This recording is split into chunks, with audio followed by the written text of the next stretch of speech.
Commissioner ಕಚೇರಿ ಎದುರೇ ಅಂದರ್ ಬಾಹರ್ ಬೆಂಗಳೂರಿನಲ್ಲಿ ಕಾಂಗ್ರೆಸ್ ತಲಹೊಟ್ಟಿಕೊಂಡ ಹಿಂದೂ ಹುಲಿ ಡಿಕೆಶಿ ವರ್ತನೆಗೆ ಸ್ವಪಕ್ಷೀಯರೇ ಗಲಿಬಿಲಿ ಟೀಕಾಕಾರರ ವಿರುದ್ಧ ಡಿಸಿಎಂ ನೇರ ವಾಗ್ದಾಳಿ. ಎಚ್ಡಿಕೆ ಬೆನ್ನು ಬಿಡದ ಡಿನೋಟಿಫಿಕೇಷನ್ ಕೇಸ್ ಹೈಕೋರ್ಟ್ ಆದೇಶ ಎತ್ತಿ ಹಿಡಿದ ಸುಪ್ರೀಂ ಕೋರ್ಟ್ ಮೇಲ್ಮನವಿ ಮೂಲಕ ಎಚ್ಡಿಕೆ ಕಾನೂನು ಫೈಟ್.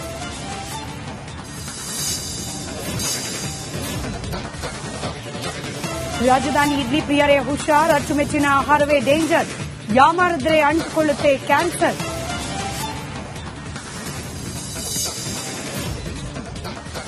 ನೀರು ಪಡೆದು ಆಹಾಯಾಗಿದೆ ತೆಲಂಗಾಣ, ಜೀವಜಲ ಹಂಚಿಕೆಯಲ್ಲೂ ಕಾಂಗ್ರೆಸ್ನದ್ದು ಎಂಥ ರಾಜಕಾರಣ, ರೈತರ ಧ್ವನಿಯಾಗಿ ರಿಪಬ್ಲಿಕ್ ಕನ್ನಡ ಅಭಿಯಾನ.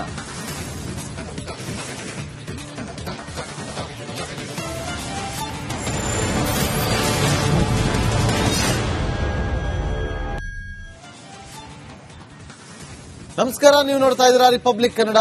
ನಾನು ನಾಗೇಂದ್ರ ಬಾಬು, ನನ್ನೊಂದಿಗೆ ನನ್ನ ಸಹೋದರಿ ಸ್ಮಿತಾ ಕೂಡ ಜಾಯ್ನ್ ಆಗಿದ್ದಾರೆ. ಇವತ್ತು ಇಡ್ಲಿ ಪ್ರಿಯರಿಗೆ ಒಂದು ಶಾಕಿಂಗ್ ನ್ಯೂಸ್ ಇದೆ. ಇಡ್ಲಿ ತಿನ್ನೋದ್ರಿಂದ ಕ್ಯಾನ್ಸರ್ ಬರುತ್ತೆ ಅನ್ನೋ ಶಾಕಿಂಗ್ ವಿಚಾರ ಈಗ ಬಹಿರಂಗ ಆಗ್ತಾ ಇದೆ. ಆಹಾರ ಇಲಾಖೆಯ ಇಡ್ಲಿ ಸ್ಯಾಂಪಲ್ನಲ್ಲಿ ಆಘಾತಕಾರಿ ಸತ್ಯ ಹೊರಬಿದ್ದಿದೆ. ಆಹಾರ ಇಲಾಖೆ 35ಕ್ಕೂ ಹೆಚ್ಚು ಇಡ್ಲಿ ಸ್ಯಾಂಪಲ್ಗಳನ್ನ ಸಂಗ್ರಹಿಸಿತ್ತು.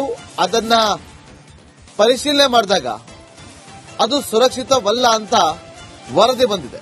ನೂರಾರು ಸ್ಯಾಂಪಲ್ಸ್ ವರದಿಗೆ ಆಹಾರ ಇಲಾಖೆ ಕಾಯ್ತಾ ಇದೆ ಅನ್ನೋ ಮಾಹಿತಿ ಈಗ ಸಿಗ್ತಾ ಇದೆ. ಪ್ರತಿದಿನ ಬೆಳಗ್ಗೆ ಎಷ್ಟೋ ಜನ ಎದ್ದೇಳ್ತಾ ಇದ್ದಂತೆ ತಿನ್ನೋದು ಇಡ್ಲಿ. ಆದ್ರೆ ಇಡ್ಲಿ ಪ್ರಿಯರು ಇನ್ನು ಮುಂದೆ ಆಲೋಚನೆ ಮಾಡಬೇಕಾಗುತ್ತೆ.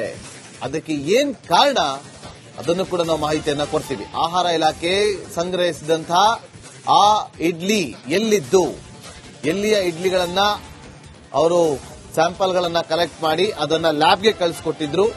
ಲ್ಯಾಬ್ನಲ್ಲಿ ಟೆಸ್ಟ್ ಮಾಡಿದಾಗ ಅಲ್ಲಿ ಯಾವ ರೀತಿಯಾದಂತಹ ವರದಿ ಬಂತು ಅನ್ನೋದು ಈಗ ಇನ್ನೇನು ಕೆಲವೇ ಕ್ಷಣಗಳಲ್ಲಿ ನಿಮ್ಮ ಮುಂದೆ ಇರ್ತೀವಿ. ಆದ್ರೆ ಈಗ ಸಿಕ್ಕಿರುವ ಮಾಹಿತಿ ಪ್ರಕಾರ ಇಡ್ಲಿ ಕ್ಯಾನ್ಸರ್ಗೆ ಕಾರಣವಾಗಬಹುದು ಅಂತ ಹೇಳಿ, ಜೊತೆಗೆ ಈಗ ಸಂಗ್ರಹಿಸಿರುವಂತಹ 35ಕ್ಕೂ ಹೆಚ್ಚು ಇಡ್ಲಿ ಏನಿತ್ತು ಅದು ಸುರಕ್ಷಿತವಲ್ಲ ಅಂತ ಹೇಳಿ ವರದಿ ಬಂದಿದೆ.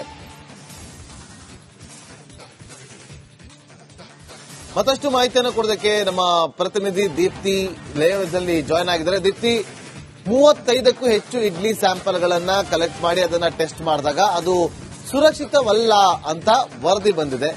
ಹಾಗಾದ್ರೆ ಏನಿದು ರಿಪೋರ್ಟ್? ಇದರಲ್ಲಿ ಏನಂತ ಉಲ್ಲೇಖ ಆಗಿದೆ ದೀಪ್ತಿ?